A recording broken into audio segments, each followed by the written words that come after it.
produce cefalea, dolor de cabeza, dolor de garganta, tos, secreción nasal, a diferencia de COVID, eso un poco que la caracteriza, y puede llevarnos a hacer dificultad respiratoria tan similar a como es en el COVID, y según el nivel de severidad puede llevarnos a una UCI, inclusive la muerte. Con Percy Minaya, él es médico infectólogo y le damos las gracias por haber respondido el llamado de Exitosa para poder hablar sobre ese tema preocupante en el tema epidemiológico. Doctor Minaya, buenas noches. Buenas noches y muchas gracias por la invitación. ¿A Efectivamente, usted? todos estamos preocupados nuevamente porque esto es un ejemplo del esfuerzo que hay que hacer en la vacunación. Así es, pero también recordemos que ya se lanzó una alerta epidemiológica, 169 casos. ¿Qué saber de esta gripe AH3N2? Una cosa importante aquí es señalar que esta no es una nueva enfermedad, es algo que viene circulando desde la década de los 70, cuando emerge esta variante del virus de la influenza. Desde esa época para acá se han venido desarrollando vacunas contra la influenza, porque produce cuadros similares a los del COVID. Es cierto que no ocasiona en este momento tal cantidad de complicaciones y muertes, pero no deja de producirse. El ejemplo es el último brote. ¿Cuáles son las características de la enfermedad? Es como el COVID o como una gripe muy fuerte, produce cefalea, dolor de cabeza, dolor de garganta, tos, secreción nasal, a diferencia de COVID, eso un poco que la caracteriza, y puede llevarnos a hacer dificultad respiratoria tan similar a como es en el COVID, y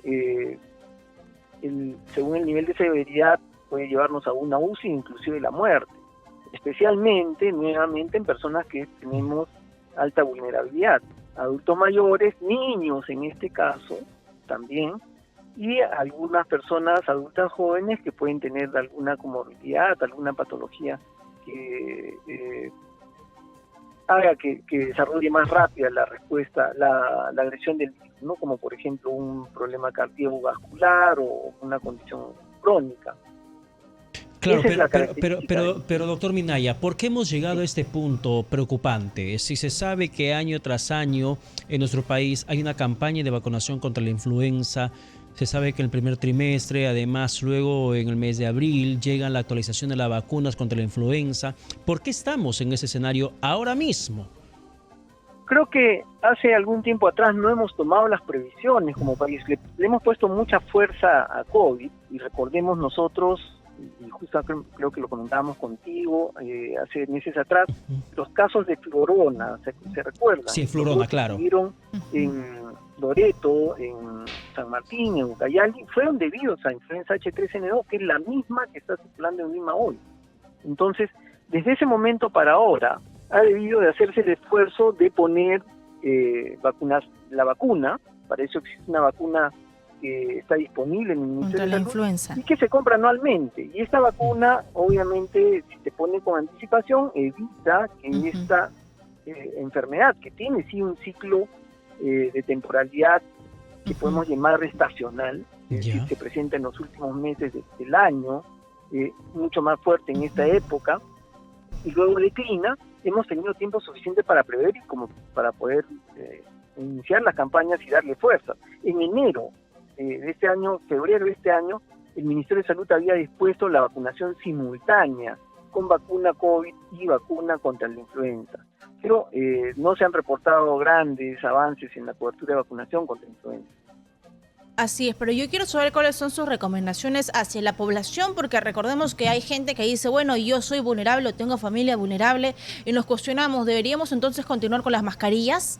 Porque con una mascarilla KN95 evitamos contagiarnos cuando alguien estornude o estar pues en un espacio que pueda ser, entre comillas, abierto pero no seguro.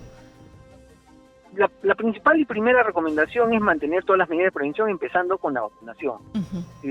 La vacuna contra influenza y la vacuna contra el COVID son bastante efectivas, no nos protegen una situación de la otra, es decir, no hay una respuesta cruzada en este caso, ¿no? Usted necesita una vacuna contra la influenza, lo mismo que necesita una vacuna contra el COVID. La influenza tiene una respuesta mucho más estable en términos antigénicos, entonces el periodo de protección contra contra este virus dura un poco más, eso es anual por lo menos, en la medida que el virus va mutando también y hay que incorporar esas variantes dentro de la vacuna y entonces uno requiere la vacunación anual, pero esa es la medida que el Ministerio de Salud tiene que proveer. Lo que los ciudadanos podemos hacer es que en presencia de una situación epidémica como la que tenemos manifestándose ahora, usemos mascarillas, el lavado de manos, la distancia social en lo posible, en la medida que no tengamos que estar en espacios aglomerados. Lo que ha ocurrido es que en lugares donde no hemos tenido esos cuidados, pongo ahí el ejemplo dramático de Loreto, de Ucayali en su momento, que en plena ascenso de la segunda ola teníamos además casos de influenza, entonces eso significaba que no estábamos tomando las medidas de protección. Y el último brote ocurrido en la escuela militar es probablemente producto del hacinamiento y que no se han respetado algunas medidas de prevención, porque han resultado de un número de 500 personas, casi 132 afectadas con síntomas. Claro, doctor mayor Minaya. que ya ha tenido infección asintomática. Ahora, doctor Minaya, ¿por qué este caso de brote fuerte de influenza en nuestro país con esta alerta epidemiológica se da casi en el epílogo ya de la tercera ola? Usted ha estado como director regional de salud en Loreto en la primera ola, al inicio de la pandemia, y no se registró esta epidemia de influenza. Solamente se manejó el tema de la pandemia con el COVID-19. En la segunda ola tampoco se registró mucha incidencia en el tema de influenza. En la tercera ola sí, sin el ánimo de llevarlo a la opinión política, pero quiero saber su opinión técnica. ¿Acaso la campaña de vacunación comenzó a descuidarse con la baja en el registro de personas que acudían a vacunarse con la tercera dosis de refuerzo? ¿Tiene que ver algo la fallida estrategia puesta en marcha en los últimos meses como para que en estos momentos hablemos no solamente del COVID-19, sino también de un brote fuerte de influenza en varias regiones del país? Creo que tiene que ver la organización del Ministerio, efectivamente, una respuesta que no está pensada para ser integral. En este momento hay que pensar en una respuesta integral.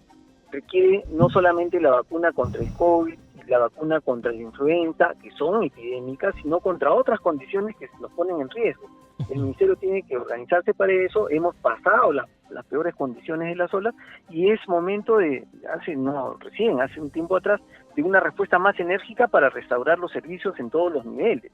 Ahora, ahí han habido seguramente tropiezos, como se manifestó en un momento, meses atrás, cuando hubieron los cambios de gestión, en que no se estaban financiando los equipos de vacunación, las personas que hacían la logística, las enfermeras que vacunaban. Entonces esas cosas definitivamente afectan.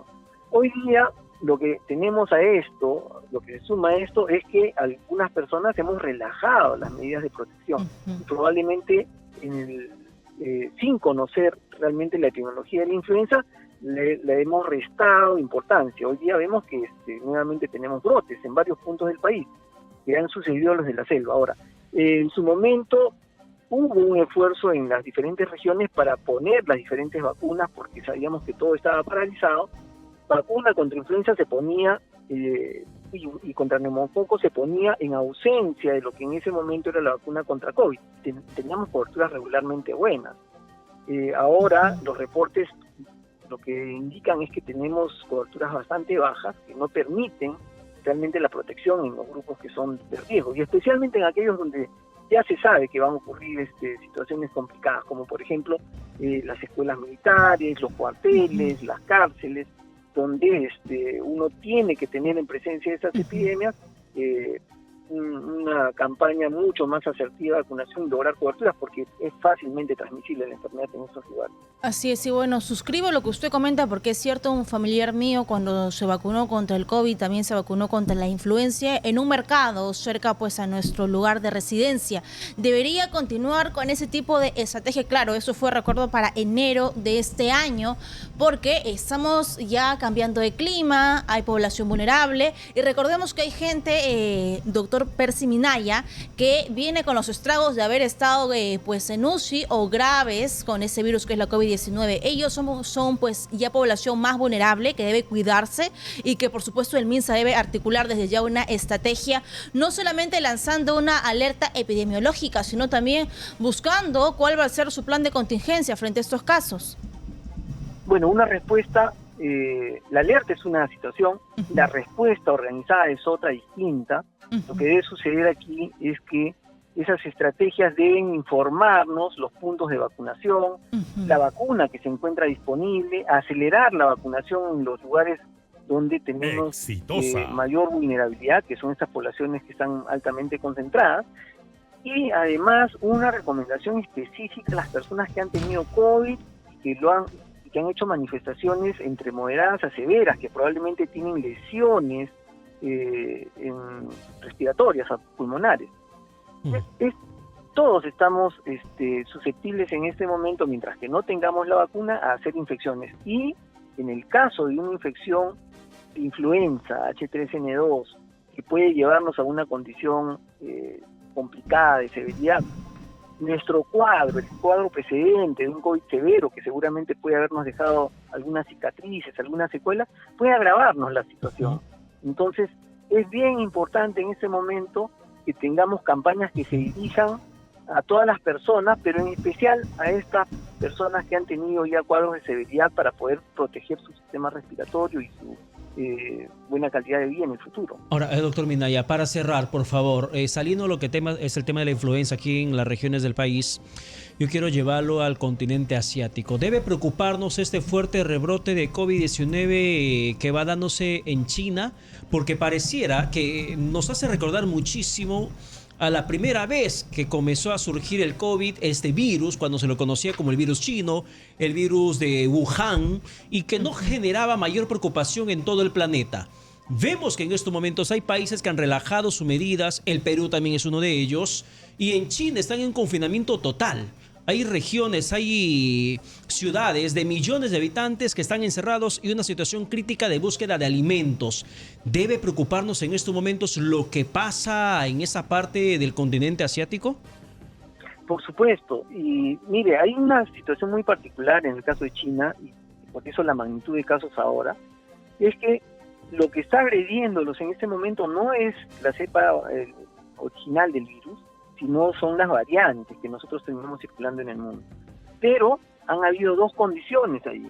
El hecho de que ellos tuvieron medidas de protección muy eficaces con el confinamiento, que evitaron que una gran proporción de su población se infectara y por lo tanto ha quedado susceptible, y la vacunación que fue con la vacuna que nosotros conocemos acá como Sinopharm, Sinovac, que no proveen tanta protección a los virus mutantes que hemos registrado en el último tiempo. Entonces ellos han estado protegidos un tiempo y ahora con las nuevas variantes vuelven a tener esta situación de baja inmunidad, colectivamente hablando. Y por eso es que están obligados de alguna manera a tener medidas muy drásticas, porque saben que mientras que no se introduzcan tecnologías más modernas de vacuna, como las que tienen RNA, van a continuar desprotegidos. Eso es una preocupación, porque igual les puede producir una situación tan similar a la que fue el origen de la pandemia. Exitosa. Ahora, un aspecto importante es que ellos son millones de gente, igual están circulando por el mundo y pueden arrastrar cualquier nueva variante hacia cualquiera de nuestros países, en la medida que allí se está produciendo un brote bastante grande, con una gran cantidad de infecciones, y que ya sabemos que en ausencia de protección y cuando hay mucha circulación de virus pueden generarse nuevas mutaciones. Entonces, por supuesto que debería preocuparnos, debemos ser muy cuidadosos en el momento en que nosotros decidamos relajar las medidas de protección colectivamente hablando. Eso significa no hay que dejar de usar las mascarillas, especialmente en ambientes cerrados, y continuar con las actividades de vacunación, especialmente en nuestra población vulnerable. Eso es la mejor recomendación que nosotros podemos tener para evitar el desastre que podría significar nuevas variantes y nueva agresión hacia poblaciones que tenemos baja inmunidad. Bien, muchas gracias, Percy Minaya, médico e infectólogo, por la información que ha traído aquí a Exitose para que la población sea consciente de que lamentablemente hay un sector del mundo que no está vacunado y que Ujú. pueden originar variantes como pasó en Sudáfrica con la Omicron. Entonces la gente debe tomar conciencia y cuidarse, y el MINSA también articular planes de contingencia para seguir vacunando a la población. Gracias.